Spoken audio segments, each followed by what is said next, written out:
Thanks, Naomi, and morning, everybody. And really pleased to be giving the welcome here to this event. It does indeed look like an outstanding agenda.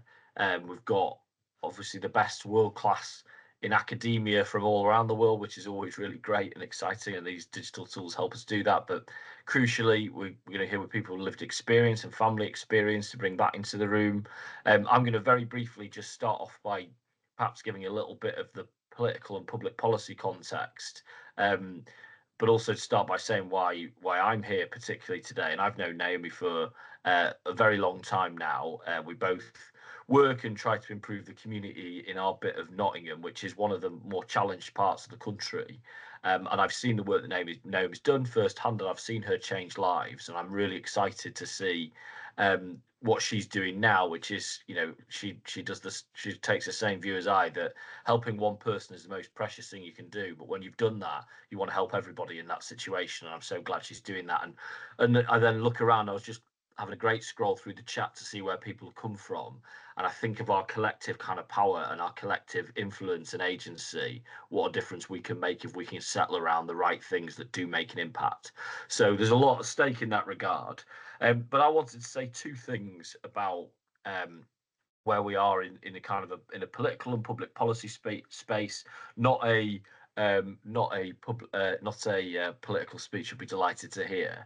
But firstly, to say, I've been a member of Parliament now for 8 years. I was on my council 6 years before that, and in the last 18 months, give or take, I've never seen an issue skyrocket up the agenda like the importance of neurodiversity, particularly in children, but more generally as well across public services too, has shot up the agenda from something that was considered quite important, especially if it was something that directed you or it directly impacted you or your family. But in reality, now we're only really starting to understand the hugely important need across public services, across life more generally, of improving services, improving opportunities for neurodiverse people. Like, that is a really good moment. This is an opportunity that, if we can develop the evidence base of what works, if we can get build on what's going on around the world as other countries also look at this in that way, that is a real opportunity. But there's challenge in that too, because you will know, as part of this, we as a government and as Parliament, we're looking at the special educational needs system in general. And I, as an individual member of Parliament, I talk to lots and lots of people, particularly parents, that are battling the system, and no one ever says they think it's a good system. However, the moment at which we're early days in this, and we're trying to engage directly with parents, with service users, with communities more generally, local authorities, schools, even that act of starting the process causes anxiety, and people are quite defensive of a system that doesn't work. That shows to me how much those individuals are battling to get what they even are getting at the moment, and therefore don't want to jeopardize that. Like, that's a profound challenge, but we should want to do better than the system at the moment. I sit with parents in hearings with their council. I sit with parents as they talk to schools, as they battle for really quite basic support for, often in many cases, vulnerable children, though not always. And we must want to do better. So again, keen to hear about how that system could evolve. That's kind of point one. And then point two, and this is the thing I've learned in 14 years as an elected representative. I've done, as you'd expect in that time, many hundreds of what we call surgeries. And that's when people come with their individual challenges. And people who come through the door in my office, come and sit down opposite me, raise all the issues you could possibly imagine in the world.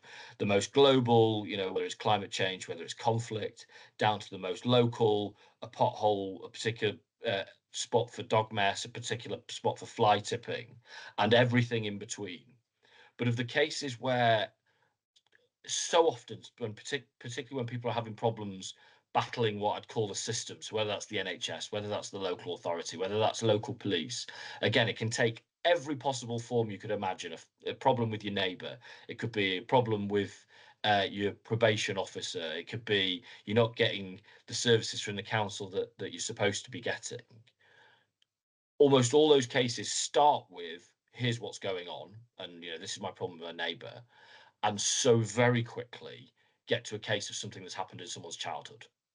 And you would think that those two things are very different and wouldn't be linked. Well, maybe you wouldn't with your specialities that you have, but perhaps I don't think the public would expect how much the conversation moves on very quickly to the adverse childhood experiences in our communities. And I'm really, really passionate about because so much, particularly in communities like mine and Naomi's, which are challenged communities that have generational traumas that have played out over a long period of time.